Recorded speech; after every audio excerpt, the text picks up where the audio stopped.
आचार्य इस चैनल पर आप लोगों का स्वागत करता हूं। आज हम लोग 17वीं बीपीएससी के लिए प्राचीन और मध्यकालीन भारत के रणनीति पर विचार विमर्श करेंगे। प्राचीन एवं मध्यकालीन भारत की रणनीति पर अगर बातचीत की जाए तो सफलता में इसकी भी बहुत बड़ी भूमिका है, क्योंकि इन दोनों सेगमेंट से लगभग 15 से लेकर के 20 क्वेश्चन यहाँ से रहेंगे। अगर 15 क्वेश्चन भी है तो इन 15 क्वेश्चन में 15 में 15 किया जा सकता है। तो ये इसकी सबसे बड़ी विशेषता है कि यहाँ से हम लोग अधिक से अधिक प्रश्न कर सकते हैं। तो आइए सबसे पहले हम लोग प्राचीन भारत पर विचार विमर्श करेंगे, फिर मध्यकालीन पर विचार विमर्श करेंगे। लेकिन इस विचार विमर्श से पहले सबसे पहले 17वीं बीपीएससी के समय को लेकर अगर बातचीत करें तो इस महीना पिछले महीना में बीपीएससी ने अखबार के हिसाब से जो अपना कैलेंडर दिया था उसमें 30 सितंबर की बातचीत की गई थी कि परीक्षा प्रारंभिक परीक्षा 30 सितंबर को होगी। लेकिन अब जो समय आ गया है, अगर इस सप्ताह में अर्थात लगभग 20 से पहले अगर वैकेंसी नहीं आती है तो 30 सितंबर को परीक्षा मुझे लग रहा है कि होना संभव नहीं होगा। और जिस तरह से बीपीएससी के पास वैकेंसी अभी नहीं आई है, हर एक जगह हर एक डिपार्टमेंट ने वैकेंसी नहीं भेजा है, पहली बात। दूसरी बात हम देखते हैं कि रिजर्वेशन वाली मामला भी फंसी हुई है। तो कुल मिलाकर के ऐसा लगता है कि परीक्षा संभवतः 30 सितंबर को नहीं भी हो, किंतु हमें तैयारी 30 सितंबर को ध्यान में रखते हुए ही करना है। 30 सितंबर को ध्यान में रखकर अगर तैयारी करते हैं, अगर कुछ दिन समय बढ़ जाता है तो बढ़ने के बाद आप बोनस के रूप में उस समय का उपयोग अपने पक्ष में करेंगे। आइए तो हम लोग प्राचीन भारत के संदर्भ में विचार विमर्श करते हैं। प्राचीन भारत की तैयारी के संदर्भ में अगर कुछ विशेषताओं को देखें तो सबसे पहली विशेषता यह है कि प्राचीन भारत के पाठ्यक्रम छोटा है। यहाँ से लगभग 10 क्वेश्चन पूछे जाएंगे, 10 से 11 क्वेश्चन, और इसके पाठ्यक्रम को देखें तो मात्र 5 या 6 अध्याय है। दूसरी बात, पाठ्यक्रम में सुस्पष्टता है, बिल्कुल क्लियर कट है कि जैसे यहाँ के अध्याय देखेंगे तो हड़प्पा सभ्यता और प्रागैतिहासिक काल को संस्कृति को मैंने इसी में रख दिया है। तो ये क्लियर कट है कि हड़प्पा सभ्यता एक अध्याय है जहाँ से हमें लगभग एक प्रश्न पूछे जाएंगे।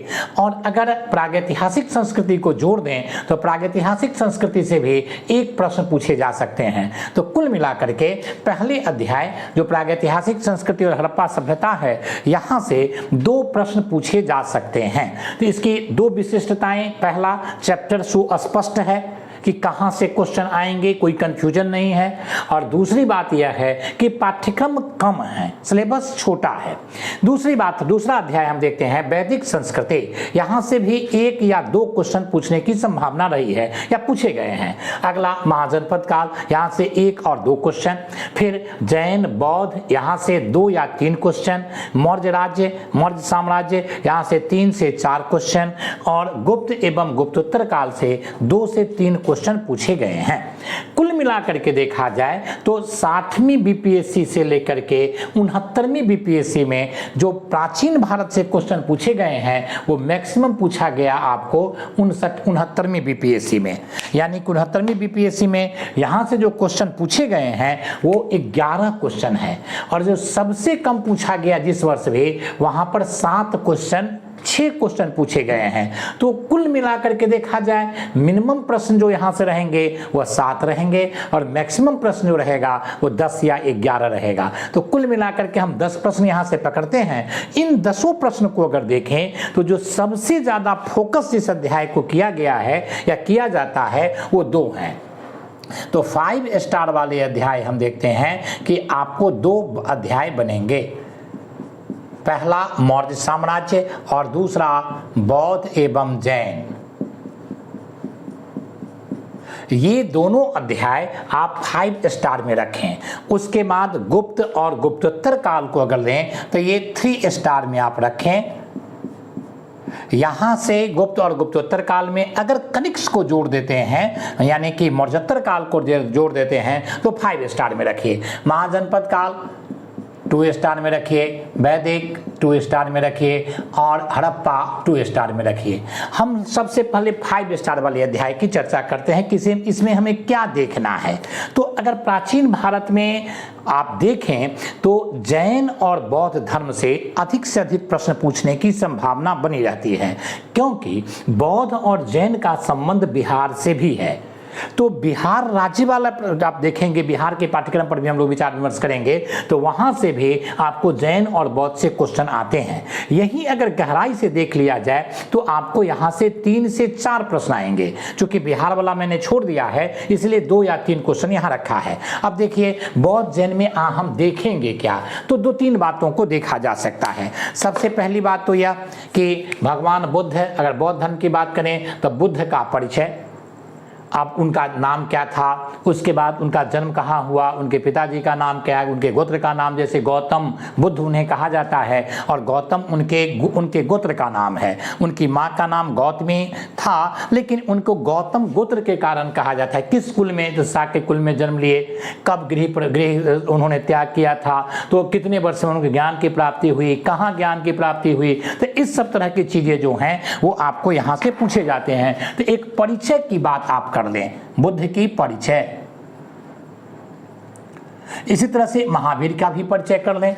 परिचय के बाद उनकी ज्ञान प्राप्ति, तो ज्ञान प्राप्ति की बात करें कि ज्ञान की प्राप्ति उन्हें कहाँ हुई, ज्ञान प्राप्ति में उनको क्या ज्ञान मिला, और उसके बाद ज्ञान प्राप्ति के बाद उन्होंने जो अपना प्रथम उपदेश दिया था सारनाथ में, तो उस सारनाथ में 4 आर्य सत्य में उन्होंने क्या कहा, उसके बाद उनके अष्टांगिक मार्ग में क्या क्या बातें थे, तो 8 को देख लीजिए। उसके बाद जैन धर्म और बौद्ध धर्म दोनों के संदर्भ में बातचीत करें तो उसके त्रिरत्न क्या हैं।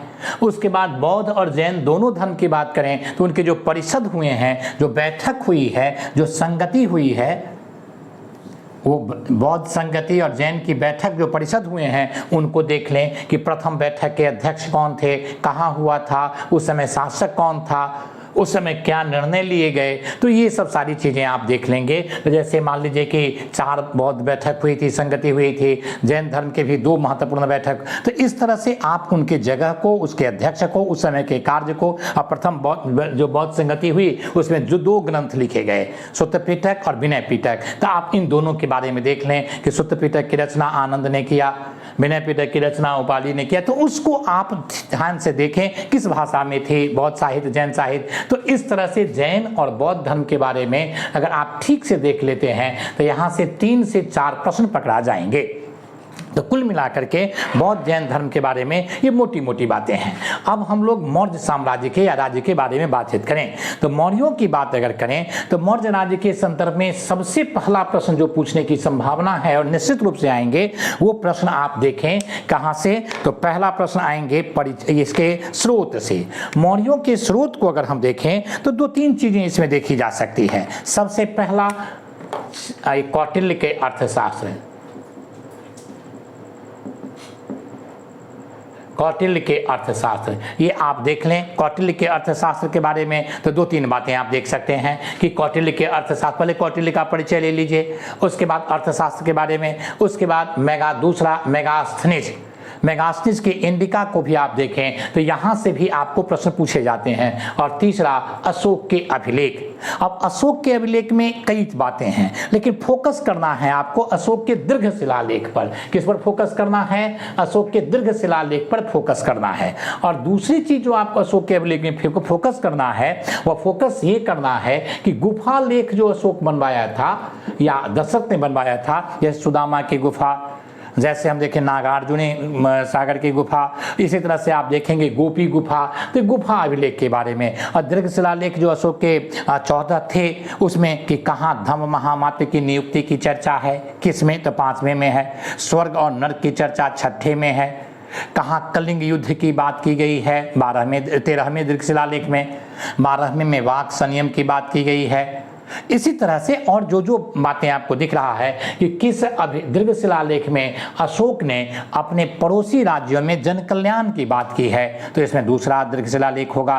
तो जहां जहां इस तरह के उनके 5 जो पड़ोसी देश थे, जो यूरोपीय देश हैं, पश्चिम के देश हैं, उसकी चर्चा किस दीर्घ शिलालेख में हुआ है। तो अब दीर्घ शिलालेख के बारे में थोड़ा देख लें, और ये जो है लघु शिलालेख भी देख लीजिए इसमें, तो इसके स्रोत से प्रश्न आएंगे।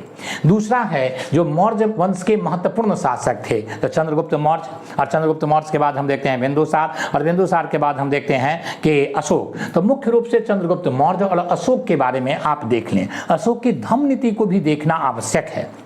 उसके बाद मौर्य काल के मौर्य प्रशासन पर विचार विमर्श कर लेना चाहिए। मौर्य प्रशासन को आप लोग निश्चित रूप से देखेंगे, और मौर्य प्रशासन की अगर बातचीत करें तो 2-3 चीजें देखा जा सकता है। जो पहली बातें हैं मौर्य प्रशासन में, वो आप ये देख लें कि जैसे तीर्थ है और उसके बाद अध्यक्ष, ये तीर्थ और अध्यक्ष की चर्चा अवश्य निश्चित रूप से आप देखें कि तीर्थ जो था वो कितने थे, अध्यक्ष कितने थे, उनके काम, जैसे आंकड़ा अध्यक्ष का काम क्या था, पौतवाध्यक्ष का काम क्या था।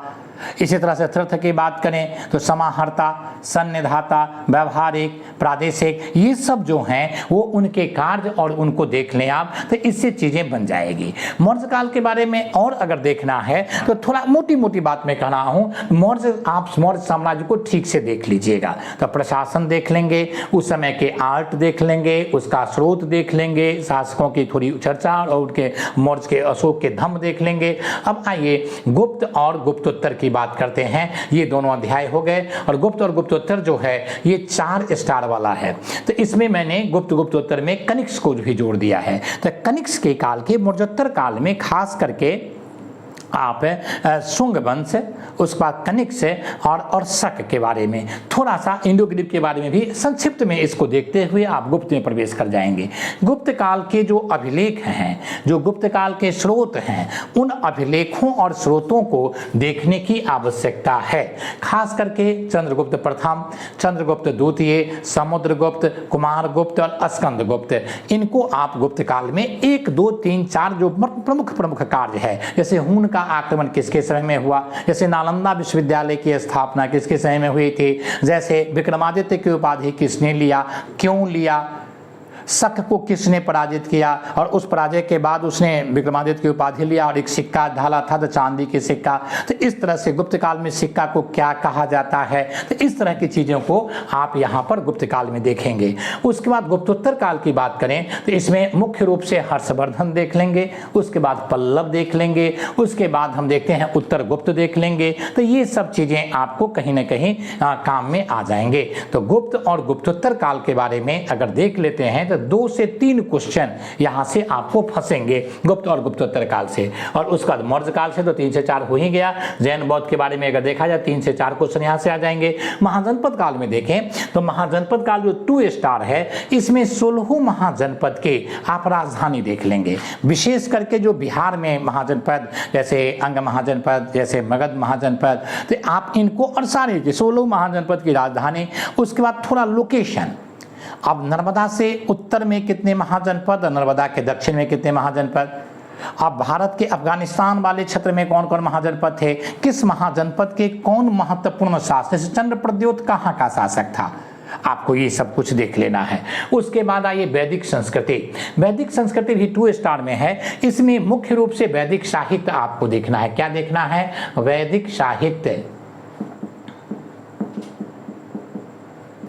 वैदिक साहित्य में पहले वेद, वेद के बाद चारों वेद, ऋग्वेद, सामवेद, यजुर्वेद, अथर्ववेद, फिर ब्राह्मण ग्रंथ, फिर ब्राह्मण ग्रंथ के बाद हम देखते हैं उपनिषद। उपनिषद को थोड़ा सा ठीक से देख लेंगे, उपनिषद के बारे में कितने उपनिषद, किस उपनिषद में यज्ञ की आलोचना की गई है, स्त्रियों के बारे में क्या कहा गया है, उपनिषद मुख्य रूप से किस पर बल देता था, ज्ञान पर बल देता था। इस तरह की चीज़ों को आप वैदिक साहित्य को, वैदिक संस्कृति, ऋग्वैदिक काल की अर्थव्यवस्था, ऋग्वैदिक काल की समाज, स्त्रियों की स्थिति, उस समय के अन्य प्रकार की चीज़ों को आप देखेंगे, और उत्तर वैदिक काल से उसको तुलना करते हुए देखेंगे कि राजनीति में क्या अंतर हुआ, अर्थव्यवस्था में क्या अंतर हो गया, सामाजिक व्यवस्था में क्या अंतर, धर्म के क्षेत्र में जो ऋग्वैदिक देवता थे उत्तर वैदिक काल में उसका महत्व कैसे कम होते चला गया, इंद्र का खास करके, वरुण का, किनका महत्व, प्रजापति, विष्णु और शिव का महत्व बढ़ते चला गया। तो इन सारी चीज़ों को आप देखेंगे, और ऐसा क्यों हुआ, तो क्यों हुआ वाला सेगमेंट बीपीएससी में कम आएंगे, लेकिन फिर भी उसके बाद हम देखते हैं हड़प्पा काल के बारे में जो महत्वपूर्ण साइट हैं, बड़े बड़े नगर हैं, जैसे मोहनजोदड़ो,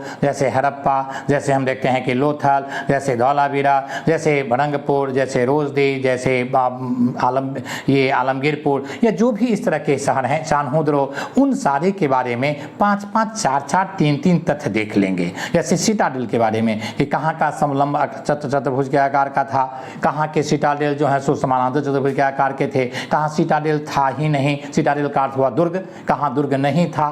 तो इस तरह की चीज़ें, कहाँ के दुर्ग 2 भागों में बटे हुए थे, कहाँ जो है सो दुर्ग, ये जो नगर जो हैं वो 3 भाग में बटा, धौलावीरा में 3 भाग में बटा हुआ था। तो इन सारी चीज़ों को, वहाँ के कृषि के बारे में भी देख लेंगे कि कौन कौन फसल लोग उपजाते थे, जुते हुए खेत कहाँ मिले हैं, हल के प्रमाण कहाँ मिले हैं, महिषमर्णी दुर्गा कहाँ मिली है, गोदीबारा के प्रमाण कहाँ। ये कुछ तथ्य हैं, जिन तथ्यों को आप देखेंगे। प्रागैतिहासिक काल में मुख्य रूप से आप लोग किसको देखेंगे, तो पूरा पाषाण काल को छोड़ के, माने मोटे तौर पर मध्य पाषाण काल को भी मोटे तौर पर, नवपाषाण काल को आप ठीक से देख लेंगे।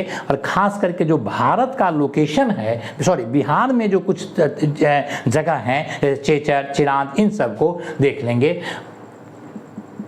और जैसे बुर्जहोम, जैसे गुफकलाल, ये सभी कुछ इंपॉर्टेंट जगह जो हैं, कुलडेबा आदि को देख लेंगे। तो इस तरह से मुझे लग रहा है कुल मिलाकर के प्राचीन भारत के अगर स्रोत को इतिहास को देखा जाए तो यहाँ से 10 क्वेश्चन बहुत आसानी में से 100% परफॉर्मेंस के साथ किया जा सकता है। अब आता है कि हम इस पर कितना समय दें और कहाँ से पढ़ें। तो हमारा रीडिंग मटेरियल क्या होगा, तो रीडिंग मटेरियल में अभी तक आप जो पढ़े हैं आप उन्हीं मटेरियल को फॉलो करें, पहली बात। दूसरी बात ये कि अगर अवकाश है तो आचार्य IAS पर के चैनल पर, जिस चैनल को अभी आप देख रहे हैं, इस पर प्राचीन भारत से जुड़ा हुआ लगभग 10-12 वीडियो है, जिसमें हड़प्पा सभ्यता से, वैदिक काल से, बौद्ध जैन से, मौर्य काल का भी संभवतः जो भी वीडियो है, कुछ वीडियो में डाल देता हूँ। जैसे अर्थशास्त्र पर वीडियो है, जैसे आप मेगासिंह पर देखेंगे वीडियो है, तो इस तरह के कुछ वीडियो हैं, तो थोड़ा सा उनको आप देख सकते हैं। और आपके पास जो मटेरियल है जिसको आपने पढ़ा है, आप उस मटेरियल को देख सकते हैं, उसको देख लीजिए ठीक से, क्योंकि यहाँ में 10 में 10 100% परफॉर्मेंस किया जा सकता है। दूसरी बात, समय कितना दें, तो प्राचीन और मध्यकालीन दोनों मिलाकर के प्रतिदिन आप 2 घंटा इसको पढ़ें, क्योंकि लगभग 20 प्रश्न, 17 से 18 प्रश्न के यहाँ से संभावना बन रही है। तो 2 घंटा आप समय दें। 2 घंटा समय में आप मोटे तौर पर 40 मिनट समय आप निकाल लें क्वेश्चन बनाने के लिए, और 50 क्वेश्चन आप दोनों में से बनाएं। यानी 50 क्वेश्चन, मान लीजिए कि एंशिएंट इंडिया का बना रहे हैं, तो कल मध्यकालीन का बनाइए, परसों अगले दिन फिर एंशिएंट, अगले दिन फिर मध्यकालीन। तो इस तरह से 50 क्वेश्चन बनाएं। 50 क्वेश्चन बनाने के बाद ये क्वेश्चन बनाएं कहाँ से, तो प्रीवियस ईयर का क्वेश्चन।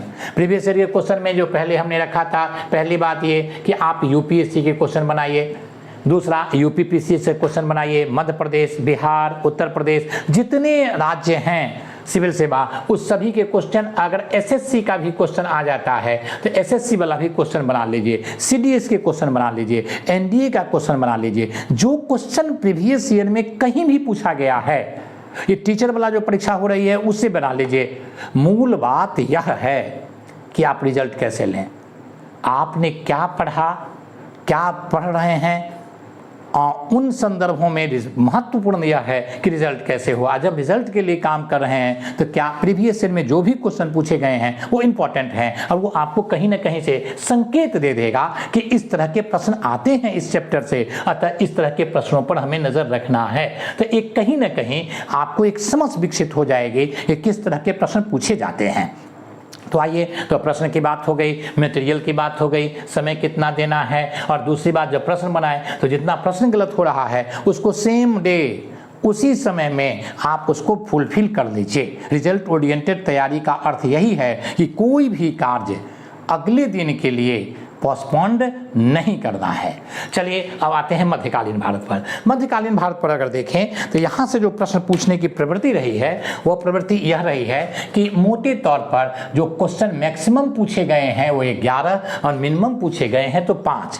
प्राचीन भारत से यहाँ से 2 से 3 क्वेश्चन कम पूछे जाएंगे, लेकिन 11 यहाँ भी मैक्सिमम पूछे गए हैं, यहाँ भी 11 पूछे गए हैं, यहाँ मिनिमम 7 है और यहाँ मिनिमम 5 है, इसलिए दोनों को बराबर स्तर पर। इसकी भी वही विशेषताएं हैं कि सिलेबस सिलेबस दिखता तो बड़ा है लेकिन संक्षिप्तता है। दूसरी तरफ हम देखते हैं कि यहाँ भी अस्पष्टता है, बिल्कुल भीग एक भी क्वेश्चन नहीं रहेंगे, सब क्वेश्चन बिल्कुल क्लियर कट रहेगा। आप अगर जानते हैं तो मानेंगे, नहीं जानते हैं तो कोई बात ही नहीं है। इसके पाठ्यक्रम को अगर देखें तो गुलाम वंश और खिलजी वंश, यहाँ से 1 से 2 प्रश्न पक्का रहेंगे निश्चित रूप से, यानी 1-2 क्या, मैं तो कहूँगा कि मोटे तौर पर 2 से 3 प्रश्न यहाँ से रहेंगे। अलाउद्दीन खिलजी से आप दिमाग में रखें कि 1 प्रश्न रहेगा, तो अलाउद्दीन खिलजी को आप लोग देख लेंगे। उसके बाद दूसरा हम देखते हैं तुगलक, सैयद और लोदी, यहाँ से 1 से 2 प्रश्न रहेंगे। अगला भक्ति आंदोलन, सूफी आंदोलन, यहाँ से 2 से 3 प्रश्न रहेंगे। ये मुगल वंश और शेरशाह, यहाँ से 3 से 4 क्वेश्चन पूछे जाएंगे। मध्यकालीन साहित्य से 1 या 2 क्वेश्चन, और इस तरह से दक्षिण भारत और मराठा से 2 या 3 क्वेश्चन रहेंगे। कुल मिलाकर के यहाँ देखें तो 9 क्वेश्चन की संभावना ±1 से बन रहा है।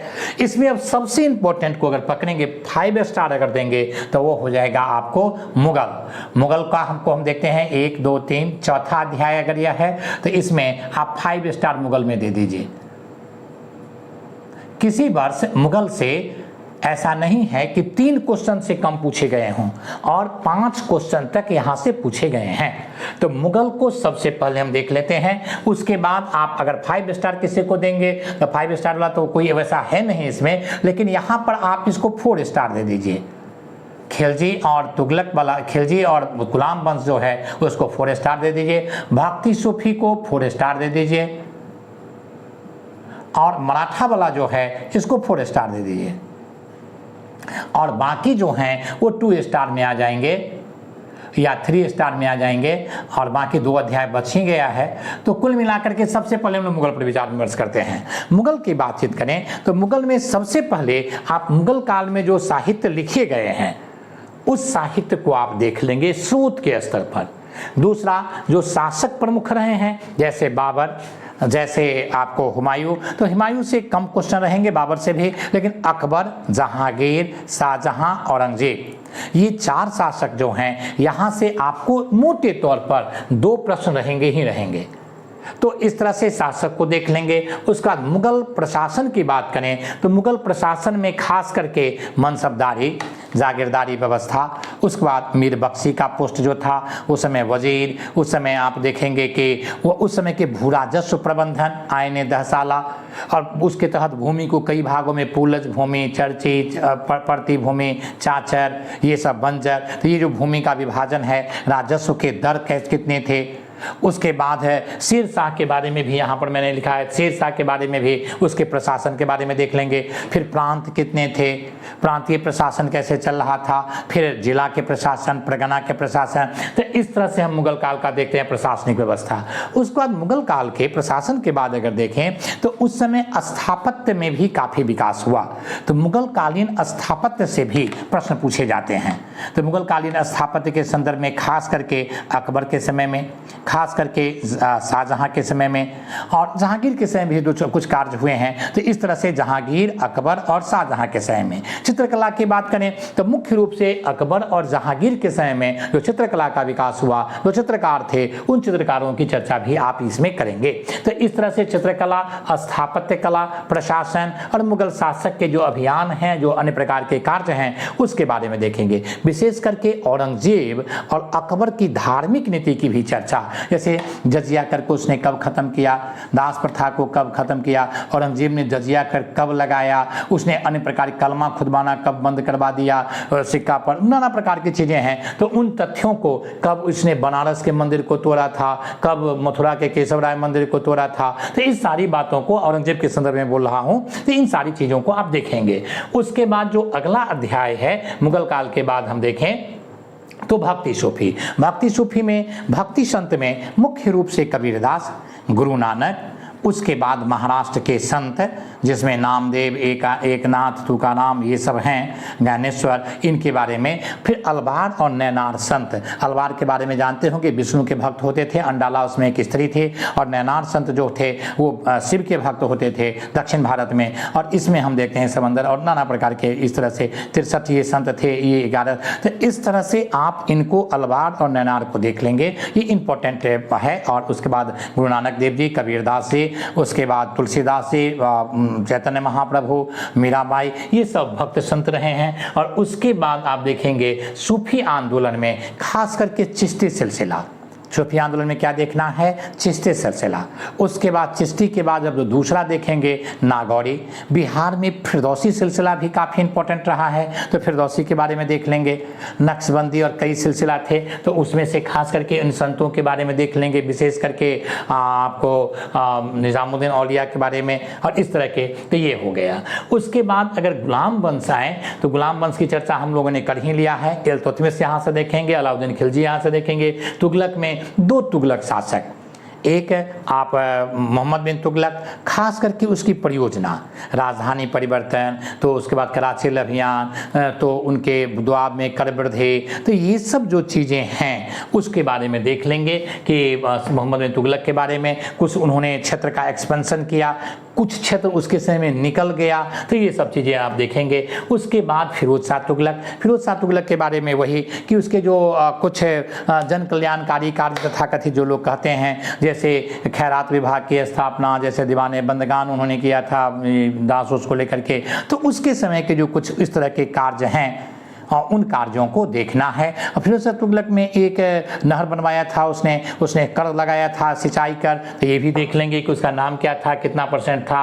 उसके बाद लोदी वंश और सैयद वंश में सिकंदर लोदी को थोड़ा देख लेंगे। सिकंदर लोदी और इब्राहिम लोदी के समय तो युद्ध ही हुआ था पानीपत वाली, तो उस तरह से इन दोनों को भी आप देख लेंगे संक्षिप्त में। उसके बाद मध्यकालीन व दक्षिण भारत और मराठा की बात करें तो ये इंपॉर्टेंट 3 नहीं, इसको 4 लगा दीजिए, ये 4 स्टार में इसको ले आइए। इसमें 2 महत्वपूर्ण अध्याय हैं, एक विजयनगर और एक मराठा।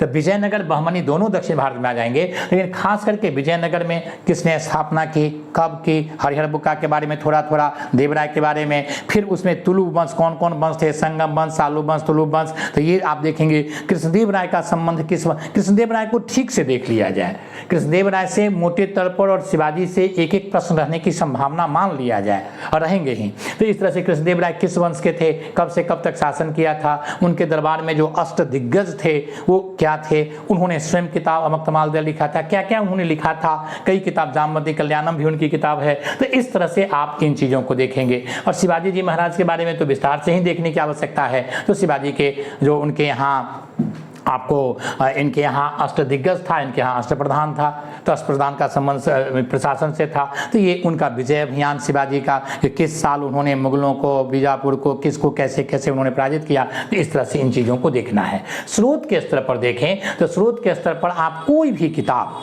मध्यकाल में जो आपके पास उपलब्ध है, अभी तक जिस मटेरियल को आपने पढ़ा है उसको आप विस्तार से एक बार देख लेंगे। विस्तार का अर्थ यह है कि संक्षिप्त बहुत ना करें। अब इतनी चीज़ें हैं, 10 क्वेश्चन आएंगे, आप 20 पेज पढ़ेंगे तो इसमें से 10 क्वेश्चन कहाँ से टकराएगा।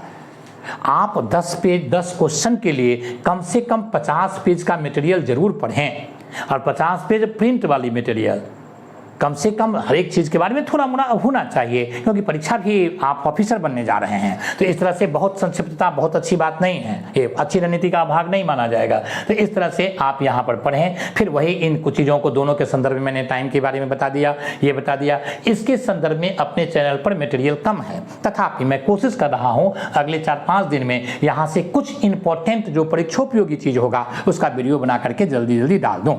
तो इस तरह से यहाँ आप कर सकते हैं। और मुझे लग रहा है अगर ठीक से 50 दिन 2 घंटा समय आप देते हैं प्राचीन भारत और मध्यकालीन भारत में, तो 15 क्वेश्चन यानी 15 अंक नेगेटिव मार्किंग में सरल प्रश्न, सीधा प्रश्न और 100% करने वाले प्रश्न की भूमिका बहुत महत्वपूर्ण होती है। अगर आप यहाँ से 15 प्रश्न 18 प्रश्न में से कर जाते हैं तो अन्य जगह इस 15 प्रश्न को करने के लिए आपको 30 प्रश्न पकड़ना पड़ेगा, और 30 प्रश्न का अर्थ हुआ कम से कम 4 सेक्शन पढ़ना पड़ेगा। इस दृष्टिकोण से इसका महत्व समझा जाए, और इस दृष्टिकोण से यह अत्यंत महत्वपूर्ण सेक्शन है। दूसरी बात, आपको बिहार के सिलेबस में भी ये अपने आप को योगदान देगा, क्योंकि बिहार से जो क्वेश्चन पूछे जाते हैं उसमें से अगर 15 क्वेश्चन रहेंगे तो 7 से 8 क्वेश्चन हिस्ट्री से रहेगा और 7 से 8 क्वेश्चन भूगोल से रहेंगे। तो कुल मिलाकर के उस 7 से 8 क्वेश्चन में लगभग 5 क्वेश्चन तो आप यहीं से पकड़ लेंगे। इस दृष्टिकोण से भी इसके महत्व को समझते हुए इसको आप तैयारी करें। बहुत बहुत धन्यवाद।